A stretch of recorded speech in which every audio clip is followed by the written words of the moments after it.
ആലുവയിൽ എക്സൈസിന്റെ കഞ്ചാവ് വേട്ട. കഴിഞ്ഞ ദിവസം രാത്രി ആലുവ എക്സൈസ് സർക്കിൾ ഓഫീസിലെ എക്സൈസ് ഇൻസ്പെക്ടർ പ്രമോദ് കെ.എസിന്റെ നേതൃത്വത്തിൽ എക്സൈസ് പാർട്ടി രാത്രികാല പെട്രോളിംഗിനിടെ ചൂണ്ടി ചുണങ്ങവേലി ഭാഗത്തു നിന്നും 1 കിലോ 200 ഗ്രാം കഞ്ചാവുമായി ബംഗാൾ മുർഷിദാബാദ് സ്വദേശിയായ രാഹുൽ മണ്ഡൽ എന്നയാളെ പിടികൂടി കേസെടുത്തു. ഇയാൾ ബംഗാളിൽ നിന്നും കിലോയ്ക്ക് 3000 രൂപ നിരക്കിൽ കഞ്ചാവ് വാങ്ങിക്കൊണ്ടുവന്ന് ഇതര സംസ്ഥാന തൊഴിലാളികൾക്കും മലയാളികൾക്കും മൊത്തമായും കോളേജ് വിദ്യാർത്ഥികൾക്കും സ്കൂൾ വിദ്യാർത്ഥികൾക്കും ചില്ലറ വിൽപ്പന നടത്തുന്നു എന്ന രഹസ്യ വിവരത്തെ തുടർന്ന് ദീർഘനാളായി എക്സൈസിന്റെ നിരീക്ഷണത്തിലുണ്ടായിരുന്ന ഇയാൾ കഞ്ചാവ് വിൽപ്പന നടത്തുന്നതിനായി ഇടപാടുകാരനെ കാത്തുനിൽക്കുമ്പോഴാണ് എക്സൈസിന്റെ പിടിയിലായത്.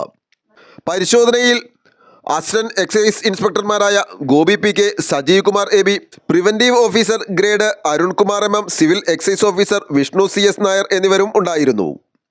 ആലുവ ലൈവ് ന്യൂസിനു വേണ്ടി സിദ്ദീഖ് കാരക്കാടിനൊപ്പം സനൂപ് കളമശ്ശേരി.